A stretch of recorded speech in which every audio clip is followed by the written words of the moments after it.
chess is a game of pattern recognition, really. And if you think about just, from a general sense that chess has billions of possible positions, literally, you can look it up. There are billions of possible chess positions, and that's before we even tap open the Chess 960 bottle and start pouring that out, right? And so eventually, even if classical chess is even if, let's say, 960 is played as much as classical chess, the patterns that you can execute in your games based on previous knowledge of a certain type of pawn structure, a certain type of mating net, a certain type of just a fundamental tactical idea that kind of layers on itself and becomes more and more advanced. When you start to see all these patterns in games and you start to be able to recognize them ahead of time, you're doing something that all great chess players do, and that is using your previous experience and applying patterns and knowledge that you know, and of course you have to calculate as accurately as you can and try to make the best move and not blunder, but really your decisions, your intuitive decisions about the general flow of the game are being based on your previous experience, just like in life, and so that's all you can pull from. And so giving you knowledge of here's a bunch of patterns that you really need to know in order to be a good chess player. Giving you that knowledge is what we're setting out to do here in this video series. Double attack, that's the basic pattern. A fork is a double attack by a knight or a pawn. So in this position, we first have a double attack set up by a pawn. And by definition, this is a double attack for the pawn because neither the knight nor the rook move diagonally, right? You wouldn't necessarily call this a fork if it was a bishop on e7, and therefore that bishop could probably just capture the pawn on f6. So the double attack or fork is defined because the piece doing the double attacking or the forking moves in such a way that the pieces it's attacking cannot just capture it, right? So this is pretty basic stuff, but the pawn is forking the knight and rook currently. There's also this move bishop to d3, which highlights a fork by the bishop, attacking the rook on b5 and attacking the undefended knight on f1. Double attacks and forks work best when you're attacking two undefended pieces, or with a pawn. In the case of a pawn, if a pawn ever has a chance for a double attack or a fork, it's almost always successful because the pawn is worth less than all the rest of the pieces. So even if a piece were to move, for example, and get the pawn back, you're almost always happy to have traded a pawn for a piece. So once again, this is not a practical example, just to show you two quick positions of a double attack. And of course, any definition, any example of a fork or double attack wouldn't be complete without the knight getting involved. Here we see the knight can move to c7, thus forking the king on e8 and the queen on a8. This is a very basic example of a fork, and again, no one would begrudge you if you referred to a double attack by a rook or a bishop as a fork, or if you simply referred to this move as a double attack. It's just that typically the chess terminology that's used is a fork when you're talking about a knight and a pawn doing double attacks, and just a straight double attack when you're talking about one of the long-range pieces or the king attacking more than one piece at a time. So usually refer to those as double attacks. But again, I'm not going to constantly correct myself and be clear about the terminology, so don't sit there and wait in the comments to be like, Danny, you called a fork a double attack and and then you get to be intellectually superior than me. So believe me, it doesn't take a lot of hard work to sound smarter than me. So if you're waiting in the comments to call me out on any mistakes or even the names of mating nets for the future, by the way, I appreciate the clarification, but I don't guarantee that I will get all these names right. There have been hundreds of great chess players through history, and we're going to try to name everything properly, but my point is to arm you with the knowledge, not to necessarily make myself sound like a chess historian. Anyway, here's another double attack. And it is one that, in my opinion, sometimes is overlooked by a lot of coaches when they're quickly trying to teach their children about what a double attack and a fork is. Obviously, the concept of attacking two pieces at once is easy to understand, and all the examples I've showed you up to this point were just that. But in this case, we see a double attack involving a threat. White plays the move queen to e4, which immediately unleashes an attack and a threat of checkmate on h7. Well, obviously that must be dealt with, and when it is, white will immediately capture the undefended rook on a8. Even a move such as moving the rook doesn't necessarily avoid the checkmate. So black would have to deal with this threat of checkmate by moving one of these pawns, perhaps this one. And as soon as the rook is captured, there's no way for black to trap this queen over here, which would be beyond the scope of the puzzle here anyway. And we see that the purpose of the double attack was that there was a double attack of an undefended piece and a threat, not just the double attack of undefended pieces. So to clarify that, that's another example of a double attack. And here we see yet another similar example of a double attack that is based on an undefended piece and a threat or square. So again, does not necessarily have to be two undefended pieces or even the direct threat of checkmate in one. In this position, white plays the move queen over to d3, attacking the undefended rook on f1, as well as threatening to play checkmate by queen to d8. In this situation, the black queen has no checks or no ways to save or protect the back rank in time.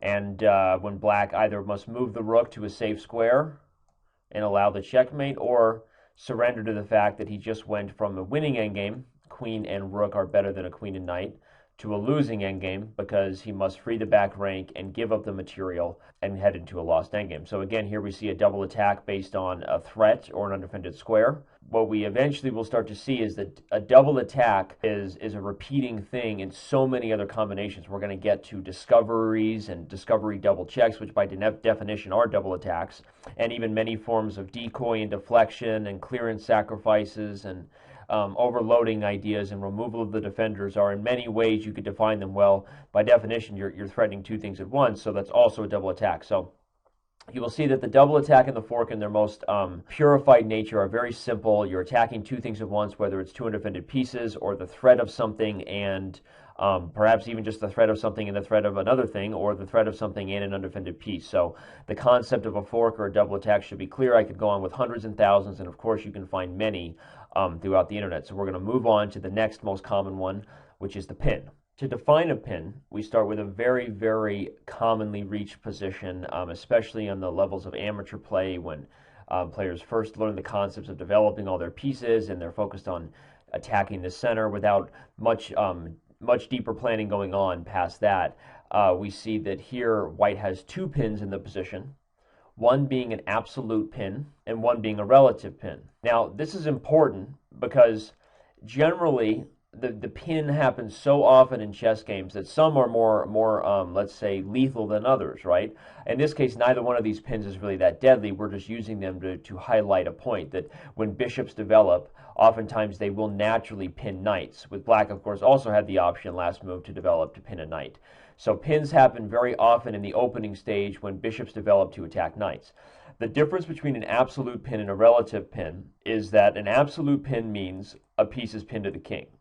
That's it, because the piece is absolutely not allowed to move. It would be illegal, according to the rules of chess, to move a piece and put your own king in check. You can try to do so, and most of the computer programs and servers are smart enough, they'll simply snap that piece right back, as you can see, because it's illegal. So an absolute pin is when a piece is absolutely pinned to your king, and that piece, it would be illegal to move, so those tactics would obviously be the most forcing, as anytime your opponent is illegally prevented from moving a piece, then of course the pressure you could build up would probably be that much stronger, because the piece is never ever going to be allowed to move as long as that absolute pin remains intact.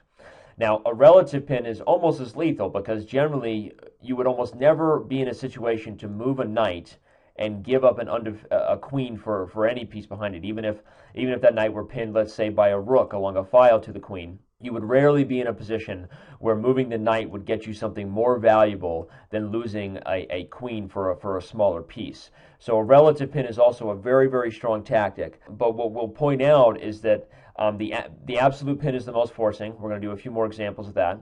And when we get to a couple examples of the relative pin, what you're going to see is that though many in most cases will definitely fall under the category of you would never want to move a piece that was pinned to your queen, or even a knight pinned to the rook by a bishop, or usually relative pins are almost as good.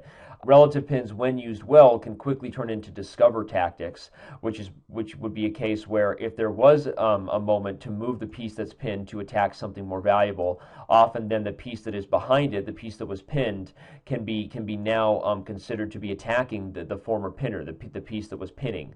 I know that's a lot of P words, a lot of pinnings I'm using here. I'm just trying to get the concept across that when a pinned piece moves for something more valuable, in the rare case that it does, often you will see other tactics associated very quickly with it. And of course, there better be something good if you're ever going to be risking the loss of a large amount of material. So with that said, let's do a couple more examples here of pins that you should know. Quickly, still being introduced to the pin, we see two more basic examples, with the rook pinning the knight absolutely to the king, and the bishop also having the possibility of moving to a2 Also pinning the rook, absolutely, an absolute pin to the king. And with our final, before we show a few examples of the basics of exploiting a pin and how we use this tactic to our advantage, we see a couple more relative pins with the rook on e6 applying a relative pin from the bishop to the queen.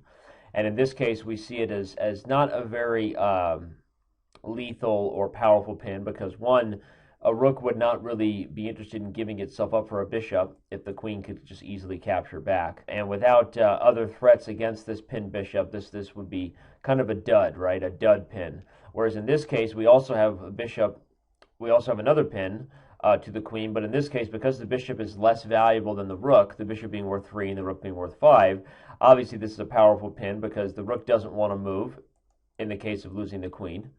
And even if it doesn't, the bishop would have no problem giving itself up for this rook, as the bishop is typically worth less. In most positions, the point value is definitely one where the bishop is worth less, according to those rules of the point values in chess. But in most positions, that would almost always be the case too, that the rook would be a potentially better piece than the bishop. So finally, these are just a couple more examples of really basic ways to just visualize a pin and get familiar with what exactly a pin is. We're just defining it. So before we move on to the next one, we'll give you a few examples, the basic examples of how you would exploit a pin. Here in this sort of abstract position reached out of an opening, we see that white has a pin of the knight on f6 to the queen on d8 by the bishop on g5, a relative pin. And the basic strategy of using a pin to your advantage is not like a fork or a double attack. They're a little more direct, right? You attack the piece and you're going to do something next move, either whether that's executing a threat or taking an undefended piece. It's very forcing. The pin itself is best. The pin itself is best when you bring more attackers to the pinned piece. So it's not that the pinner is going to be executing the tactic most of the time. Simply making a capture of this piece wouldn't really do much if the queen could just take right back, or the knight or the pawn. In any case, in most situations, if the pinning piece just simply makes a trade, then they didn't really achieve anything with the pin. The basic point of a pin is to always bring more attackers. So whenever you recognize a pin, the goal is to simply bring more attackers. And though this is a bad move, the point is this position was set up just to simply highlight that the best move here for white is a move like e5, attacking the knight on f6, which of course is unable to move because you would rather lose a knight than a queen for a bishop. So again, just in action, an instant replay, you see that the most basic way to use a pin is to exploit it by attacking the pin piece further. In some cases, 2 attackers may not be enough. You may have to bring more and more attackers to the pin piece and take advantage of the fact that it's pinned. But in this case, a pawn is enough because a pawn is worth less than a knight. So making a trade on f6 and giving up the pawn for the knight would not be a big deal. So first way you take advantage of a pin, bring more attackers to it. The second, and I guess you would say slightly less common way we take advantage of a pin tactic in chess, is to always try to recognize what the pinned piece's responsibilities are. It's kind of like the overloading tactic we'll eventually get to, which is that when a piece is pinned, obviously, especially in the case of an absolute pin, whatever pieces it's currently attacking or defending are not really, that's not really the case. They're sort of phantom attacks or defense, because if a piece is pinned, then it really doesn't have any other responsibilities besides keeping his king out of check, right? Especially, again, in the case of an absolute pin. And even in a relative pin, the other way we take advantage of it, so like I said, the first one we talked about this, you bring more attackers to attack the pin piece. Here we're going to see you take advantage of it in conjunction with kind of an overload. I guess I would qualify it as an overloading tactic as well, which is to recognize what are the pinned piece's responsibilities and can I exploit that in any way. Well, in this case, the bishop on the bishop on b2 is pinning the pawn on g7, which makes this move a surprising tactic at first for beginners and amateurs to see a move like that. Pawn can't take the queen because, of course, he'll be in check. And in this case, the king would have to move, and queen takes g7 is checkmate. So we see there we took advantage of the pinned piece, as this is normally considered a defense, pawn protecting a pawn, but in this case, because the pawn is pinned, that is, like I said, more of a phantom defense, because legally, like I said, you try to make this move, servers and computers won't even allow you to do it, and of course in a real game you wouldn't be allowed to make an illegal move either. So this pinned piece was not really doing anything else in the position besides being pinned to the king. So recognize that in your games, that the other way to take advantage of a pinned piece is to attack its responsibilities. If it seems to be defending something, then take advantage of that, because it's not really defending them if its responsibility is to protect the piece behind it because it's pinned. And here we see checkmate. So in summary, I would say that those are the two ways indeed we take advantage of a pinned piece. Bringing more attackers to it and overwhelming it until we are winning some amount of material, hopefully, or achieving another goal, or by taking advantage of the pinned piece's limited abilities because it's pinned, and so we look for ways to overwhelm this piece and to take advantage of the fact that it can't really move as long as it's pinned. As we move on to our third pattern, I want to remind everybody that, remember, this is exactly what it says. You're meeting the basics here. You're just introducing yourself to the basic tactical patterns. The next video, which I'll be doing and will be published pretty shortly, beyond the basics, will be one where we see a lot more examples and sort of see all these tactical patterns come together. Right now, we're kind of trying to introduce you to these 15 concepts I laid out as patterns you need to be aware of, and then as we get to more advanced things here, you'll see that, like I said, many of the tactical patterns sort of intertwined. Right now, when you first start to learn something, it's very like, here's an idea, and this is what it is. It's an element that exists like this, and you don't really have any intuition about it or any creativity behind it. But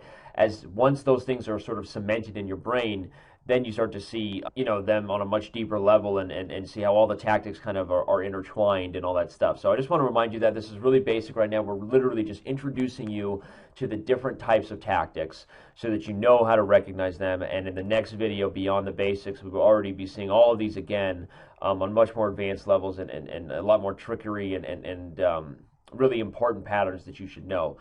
Because there are so many great tactic books and things out there where you can learn these tactical patterns and things, and this is, like I said, just same sort of thing here, just in a video format and trying to give you the right approach in terms of starting with the most simplified version. I believe is the best way to do it, and then to get more advanced. So I just feel like we're running through so many basic examples here. I don't want people to get impatient. Here we see the opposite of a pin, which is a skewer. And introducing the two, I want to remind you that something I didn't point out in the pin example is that the only pieces capable of pins are the long-range pieces, that being the queens, rooks, and bishops. By definition, you're attacking a piece and it can't move because of something behind it. That implies a diagonal or a file, one of the straight vertical lines, one of the straight lines in chess, whether that's a diagonal, a file, or a rank. So just drawing arrows here to show you that. Quickly, what I would point out is that in this position, this is a really good example of skewers because we see several different ways to skewer. A skewer is the opposite of a pin. Rather than attacking a piece and it can't move because a better piece is behind it, the piece can't move for fear of losing a bigger piece, a skewer is actually a much more forcing combination in general because you're attacking a piece up front and it has to move, and whatever's behind it, you win. It doesn't matter to you if it's less valuable than the piece you just attacked or more valuable. A skewer is the opposite of a pin because you're attacking a valuable piece, it has to move, and you win the valuable piece behind it. Here's one example of a skewer. The rook can move to d8, skewering the king to the undefended rook on d1. The rook can move to h5, skewering the king to the undefended knight on a5. The king in both those cases, by the way, has to move to a safe square, and you'll win whatever's behind it. And even this move is a skewer. I set up this one specifically to show you that a skewer is not always winning big pieces. Here you're simply attacking a valuable piece. It moves no matter where it goes. You don't care. You're going to win the pawn that's behind it. So depending on the particular position, of course, and as many of the ones I've given you are not really practical anyway, just designed to highlight the pattern itself. A skewer is exactly that. You attack a piece, it has to move because it's going to get taken, and you're going to win whatever's behind it. In some cases, you may see that the attacked piece, for fear of losing something behind it, simply gives itself up, like this example here.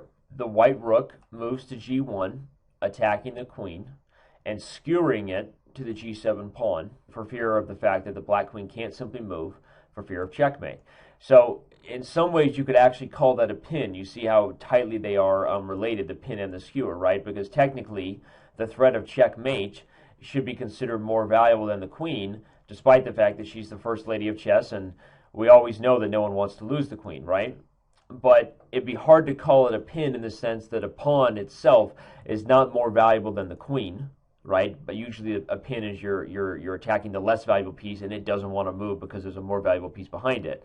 So in this case, that's certainly not the case. The pawn is a less valuable piece. However, the threat of checkmate is more valuable than the queen. So in this case, I would refer to it as a skewer and a pin. I guess we're skewering the queen to the threat of checkmate. And in that case, because checkmate is more valuable than the queen is also pinned. So we see that this is an example of a skewer where, as I said in the last one, you're attacking a valuable piece. It has to move, and you win what's behind it.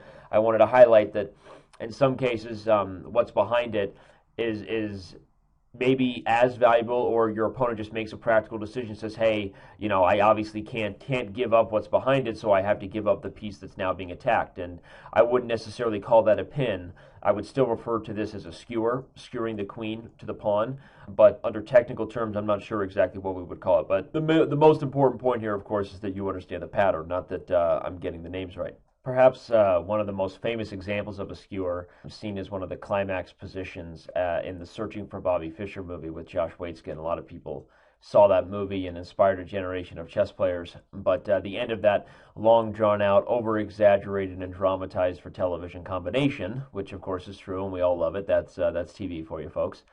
But the end of that combination involves a very famous skewer that is actually rather common and something that all players should always be aware of when they're calculating long lines and endgames and trying to figure out who queens first. Sometimes you have to remember to calculate beyond just who gets a queen, who promotes, but the resulting positions of the kings. In this position, white does not have time to bring the king around and stop the black pawn. If king d4, h4, king d3, h3, king e2, h2, we clearly see that that's a loss. And so both sides are simply pushing, and white sees no reason not to push at this point, as it seems that he's queening first. But what he doesn't realize is that, or maybe he does realize, it doesn't matter, because back in that beginning position he was lost anyway, that when both sides queen, we end with a skewer on the white king.